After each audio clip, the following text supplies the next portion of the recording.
Good morning class 9। कैसे हैं आप सभी?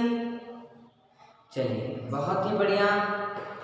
हम लोग पढ़ रहे हैं हमारी व्याकरण से पाठ 4 अलंकार।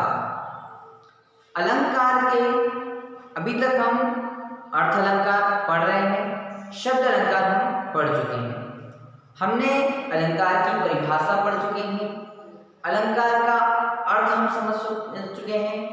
साथ ही हम यह भी देख चुके हैं कि अलंकार का कविता में क्या उपयोग है, क्या महत्वता है, क्या आवश्यकता है, इन बातों को हम पढ़ चुके हैं। साथ ही हमने अलंकार के प्रकार भी देखे हैं। अलंकार के 3 मुख्य प्रकार हैं, शब्द अलंकार, अर्थ अलंकार और उभय अलंकार। शब्द अलंकार के भी 3 प्रकार थे, अनुप्रास अलंकार, यमक अलंकार और श्लेष अलंकार। उसके बाद हमने अर्थ अलंकार देखा। अर्थ अलंकार के प्रकारों में हमने उपमा अलंकार, रूपक अलंकार, उत्प्रेक्षा अलंकार पढ़ चुके हैं। आज चौथा भाग इसका पढ़ेंगे, चौथा अलंकार पढ़ेंगे इसका, अतिशयोक्ति अलंकार। अतिशयोक्ति अलंकार से पहले हमने उपमा अलंकार और उत्प्रेक्षा अलंकार में अंतर को समझा था। उपमा अलंकार एवं रूपक अलंकार में अंतर को हमने समझा था। उम्मीद है आपको इनके अंतर समझ में आ गए होंगे। अगर समझ नहीं आए तो पिछला वीडियो ध्यान से एक बार फिर से देखना, आपको अंतर समझ में आ जाएगा। और अभी तक आप अपनी कॉपी पूर्ण कर ली होगी, है ना, क्योंकि जितना भी अभी तक पढ़ाया है व्याकरण में और हिंदी किताब में वो सब आप कंप्लीट करके रखिएगा। आपके वीकली टेस्ट भी चल रहे हैं, बहुत ही जल्द आपको अलंकार भी वीकली टेस्ट में आएंगे। तो आप हर एक प्रश्न के, हर एक वीडियो के छोटे छोटे सवालों को भी ध्यान से समझिएगा, क्योंकि वीडियो से ही आपको सवाल आएंगे। तो वीडियो ध्यान से देखते रहें, समझते रहें, है ना, क्योंकि हम हर एक अलंकार को बहुत अलग अलग पढ़ रहे हैं, बहुत ध्यान से समझ रहे हैं। तो चलिए शुरू करते हैं हमारा अतिशयोक्ति अलंकार। जब किसी की अत्यंत प्रशंसा करते हुए कोई बात बहुत बड़ा चढ़ाकर अथवा लोक सीमा का उल्लंघन करके कही जाए तब वह अतिशयोक्ति अलंकार होता है।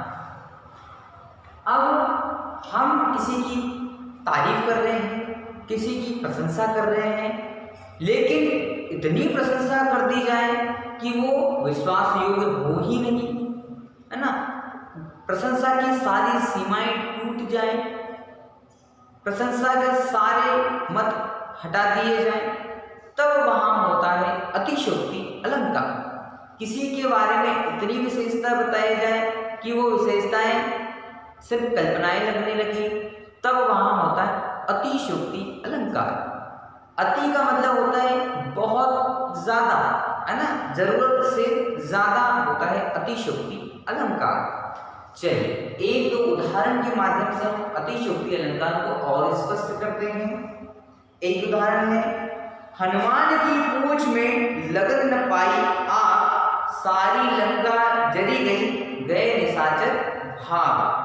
यहाँ हनुमान की पूंछ में आग लगने के पहले ही सारी लंका का जलना और राक्षसों के भागने का बड़ा चढ़ाकर वर्णन होने से अतिशयोक्ति अलंकार है। जबकि हम जानते हैं कि हनुमान की पूंछ में आग लगाने के बाद ही लंका जली थी, लेकिन यहाँ पर कवि ने क्या कहा है कि हनुमान की पूंछ में लगन न पाई आग, उसकी पूंछ में आग नहीं लग पाई, उससे पहले ही सारे के सारे राक्षस भाग गए, पूरी लंका जल गई। मतलब भगवान हनुमान का इतना वर्णन किया गया है कि उनकी महिमा का इतना वर्णन किया गया है कि आग नहीं लगाई, उससे पहले ही सारे राक्षस उनसे डर करके भाग गए। जबकि असल में तो ऐसा हुआ ही नहीं था। असल में तो यह हुआ था कि पूंछ में आग लगाने के बाद ही भगवान हनुमान ने पूरी लंका जलाई थी और फिर राक्षस उनसे भागे थे। लेकिन यहाँ पर उदाहरण में या कविता में क्या कहा है कि आग लगने से पहले ही उनसे डर करके भाग गए। एक दो उदाहरण और देखते हैं अन्य उदाहरण में कि अतिशयोक्ति अलंकार के अन्य उदाहरण देखें। वह शर इधर गांडीव गुण से भिन्न जैसे ही हुआ, धड़ से जयद्रथ का उधर सिर छिन्न वैसे ही हुआ। यहाँ धनुष से बाण अलग हुआ नहीं कि जयद्रथ का सिर कटकर धड़ से अलग हो गया, इसमें अतिशयोक्ति अलंकार है ना। अब महाभारत में हुआ ये था कि जयद्रथ का वध करना था अर्जुन को, तो उसमें अतिशयोक्ति अलंकार यहाँ आता है कि जैसे ही अर्जुन ने अपना बाण चढ़ाया धनुष पर, उसकी प्रत्यंचा चढ़ाई, वैसे ही उसका सिर धड़ से अलग हो गया। ऐसे लेखक ने, ऐसे कवि ने कल्पना कर ली कि अर्जुन ने जैसे ही बाण को चढ़ाया और वैसे ही उसका धड़ अलग हो गया, मतलब उसका बाण इतनी स्पीड से गया कि लोगों को दिखा भी नहीं होगा। मतलब अर्जुन के बाणों की, अर्जुन की महिमा बहुत ही ज्यादा प्रकट हुई है इन पंक्तियों में।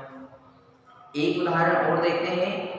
देख सुदामा की दीन दशा, करुणा करके करुणानिधि रोए, पानी परात को हाथ छुओ नहीं, नेनन के जल सो पक दोए। हमने 8वीं में पढ़ा था सुदामा चरित्र, है ना, 8वीं क्लास में हमने सुदामा चरित्र पढ़ा था। तो वहां पर क्या कहा है ना, नरोत्तम दास जी ने कहा है कि देखिए सुदामा की दीन दशा, करुणा करके करुणानिधि रोए, है ना। हम वो कह रहे हैं कि सुदामा की इतनी दयनीय स्थिति थी, बहुत ही गरीबी स्थिति में था, बहुत ही दरिद्रता स्थिति में था, तो भगवान श्री कृष्ण करुणानिधि उनको देख करके रो पड़े, है ना। पानी परात को हाथ छुओ नहीं, है ना, परात में पानी रखा हुआ है, उस परात के पानी को उन्होंने बिल्कुल भी नहीं छुआ, जबकि अपने आंसुओं से ही उनके पैर धो दिए। अब यह कैसे संभव होगा भाई, इतने आंसू तो आए नहीं होंगे कि उनके आंसुओं से पैर पूरे पूरे धुल जाए, पानी की तो आवश्यकता पड़ी ही होगी, है ना। 2-4 बूंद पानी आंसुओं की पैर पर गिरी होगी, फिर पानी से ही धोया होगा।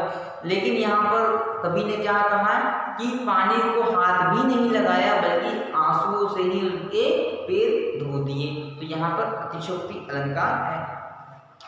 एक और उदाहरण देते, बांधा था विधु को किसने, इन काली जंजीरों से, मणि वाले फणियों का क्यों भरा हुआ हीरो से। यहाँ कवि ने मोतियों से भरी हुई प्रिया की मांग का वर्णन किया है। विधु से मुख का, काली जंजीरों से बालों का, तथा मणि वाले कवियों से मोती भरी मांग की प्रतीति होती है। यहाँ पर अतिशयोक्ति अलंकार भी है ना। अब उन्होंने कहा है कि मोतियों से भरी हुई मांग, अब भाई मांग को मोतियों से कैसे भर सकते हो आप, है ना। लेकिन फिर भी उन्होंने कल्पना की है कि मांग जो है मोतियों से भरी है ना। काली जंजीरों से बाल, अब बाल को क्या माना उन्होंने, काली जंजीरें, जंजीरें कितनी मोटी मोटी होती है और कितनी काली होती है, तो उनको क्या माना है, बाल की तुलना दी है। तो इस तरह से अतिशयोक्ति अलंकार में हम देखते हैं कि कविता में कुछ विशेषताएं बढ़ा चढ़ा करके बता दी जाती है। किसी पात्र के बारे में, किसी व्यक्ति के बारे में, किसी वस्तु के बारे में बहुत सारी बातें बढ़ा चढ़ाकर उनके गुणों को बताना ही अतिशयोक्ति अलंकार होता है। चलिए ठीक है, इस वीडियो में हम इतना ही पढ़ते हैं। अगले वीडियो में हम अलंकार को पूर्ण रूप देंगे, ठीक है। तब तक आप अतिशयोक्ति अलंकार को पढ़िए, समझिए और अपने मन से 2 उदाहरण होमवर्क के रूप में लिखिए। Thank you.